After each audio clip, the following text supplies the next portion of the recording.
ಈಗ ವಿದ್ಯಾರ್ಥಿಗಳೇ, ಈಗ ಕನ್ನಡ ಮೀಡಿಯಮ್ದಾಗ ನಿಮ್ಮ ನವೋದಯಕ್ಕೆ ಎಷ್ಟು ಬೇಕು ಅಷ್ಟು ಇದನ್ನು ಮಾಡಿ ಈಗ ಸೈನಿಕ್ ಸ್ಕೂಲ್ಗೆ ಸಂಬಂಧಪಟ್ಟಂಥ ಸಿಂಪ್ಲಿಫಿಕೇಷನ್ಗಳನ್ನು ಹಾಕ್ತದೆ. ಈಗ ನಾನು ಇಂಗ್ಲೀಷ್ ಮೀಡಿಯಮ್ದಲ್ಲಿ ಕೆಲವೊಂದು ಬುಕ್ಸದಲ್ಲಿ ನೋಡಿನು, ಆ ಪ್ರಕಾರ ಬೇಡ. ಇದು ICIC ಸಿಲೆಬಸ್ ಪ್ರಕಾರ ನಾ ಹೇಳ್ದಂಗೆ ನೀವು ಈ ಸಿಂಪ್ಲಿಫಿಕೇಷನ್ಗಳನ್ನು ಸರಿಯಾಗಿ ಅರ್ಥ ಮಾಡ್ಕೊರಿ, ಸರಿಯಾಗಿ ತಿಳ್ಕೊರಿ. ಸಿಂಪ್ಲಿಫಿಕೇಷನ್ ಸರಳೀಕರಣ. From the above we come to the calculation that to the simplify an expression which has the symbol plus minus into divide of, we should proceed in the order a letters of the word ODMAS. Here O ಅಂದ್ರೇನು of, ಅದು stands ಅಂದರೆ ಪ್ರತಿನಿಧಿಸ್ತದೆ. ಓ ಅಂತ ಹಾಕಿದಾಗ ಅದನ್ನು ನೀವು of ಅಂತ ತಿಳ್ಕೊಬೇಕು. ಆಮೇಲೆ ಆಫ್ ಅಂತೂ ಬರೀತಿರ್ತಾನೆ, ಓ ಅಂತೂ ಬರೀತಿರ್ತಾನೆ. ಅವಾಗ ನೀವೇನು ಮಾಡಬೇಕು, ಆಫ್ ಅಂತ ತಿಳ್ಕೊಬೇಕು. ಆಮೇಲೆ D stands for the division, M stands for the multiplication, A stands for the addition, S stands for the subtraction. The operation of additions and the subtractions are done simultaneously. ಇದು ಏಕಕಾಲದಲ್ಲಿ, ತಕ್ಷಣ, ಸ್ಯಾಮ್ಯುಯಲ್ಟೇನಿಯಸ್ಲಿ ಅಂದರೆ ಏಕಕಾಲದಲ್ಲಿ. ಅಂದರೆ ನಾವು ಕ್ರಿಯೆಗಳನ್ನು ಹೆಂಗೆ ಮಾಡಬೇಕು ಅನ್ನೋದು ಸ್ಯಾಮ್ಯುಯಲ್ಟೇನಿಯಸ್ಲಿ. ನಾವು ಸ್ಟಡಿ ದ ಫಾಲೋಯಿಂಗ್ ಎಕ್ಸಾಂಪಲ್ಸ್. ಈಗ ಅದರ ಬಗ್ಗೆ ಯಾವ ಕ್ರಿಯೆಗಳನ್ನು, ಆಪರೇಷನ್ ಮಲ್ಟಿಪ್ಲಿಕೇಶನ್. ಇಲ್ಲಿ ಫಸ್ಟ್ ಆಪರೇಷನ್ ಮಾಡಬೇಕಾದ್ರು ಮಲ್ಟಿಪ್ಲಿಕೇಶನ್. ನಾವು ಇಂಗ್ಲೀಷ್ ಮೀಡಿಯಮ್ದಾಗ ಏನಾದರೂ ಪ್ರೊನೌನ್ಸಿಯೇಷನ್ಗಳು ಸ್ವಲ್ಪ ತಪ್ಪಿದ್ವು ಅಂದ್ರೆ ನಾವು ಕನ್ನಡ ಮೀಡಿಯಮ್ದವರು ಒಂದು ಸ್ವಲ್ಪ ಸ್ಟಡಿ ಮಾಡಿ ನಾನು ಇಂಗ್ಲೀಷ್ ಮೀಡಿಯಮ್ ಚಾಲು ಮಾಡೀನಿ. ಇಂಗ್ಲೀಷ್ ಮೀಡಿಯಮ್ದಾಗ ನಿಮಗೆ ಭಾಳ ಸಿಂಪ್ಲಿಫಿಕೇಷನ್ ನೀವು ಇಂಗ್ಲೀಷ್ ಮೀಡಿಯಮ್ದಾನು ಓಲ್ಡ್ ICIC ಸಿಲೆಬಸ್ದಾಗ ನೀವು ಏನಾದರೂ ಕಲ್ತ್ರಿ ಅಂತಂದ್ರೆ ಭಾರಿ ಎಕ್ಸ್ಟ್ರಾಡಿನರಿ ಆಗಿಬಿಡ್ತೀರಿ.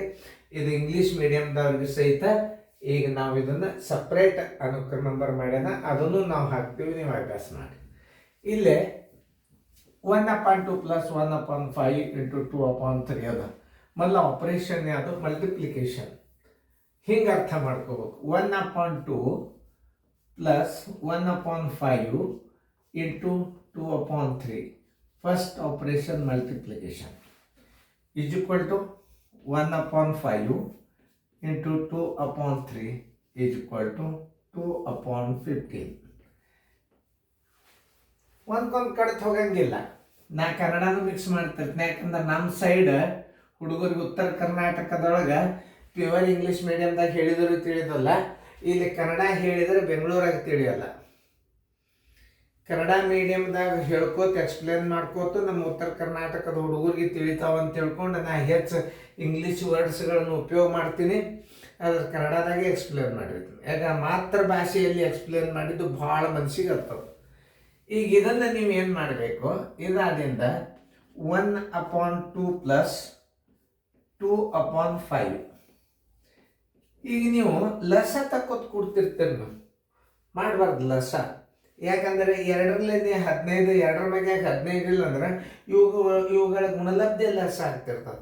ಯಾವುದೇ ಒಂದು ನೀವು ಸಿಂಪ್ಲಿಫಿಕೇಶನ್ ಮಾಡುವಾಗ ಒಂದು ಕೂಡ್ಸೋದಾಗಲಿ, ಕಳಿದಾಗಲಿ, ಗುಣಾಕಾರ ಇರಲಿ, ಭಾಗಾಕಾರ ಇರಲಿ, ಆ LCMಗಳನ್ನು ನಾ ಬಾಯಲ್ಲಿನೇ ತೆಗಿಲಿಕ್ಕೆ ಹಚ್ತೀನಿ.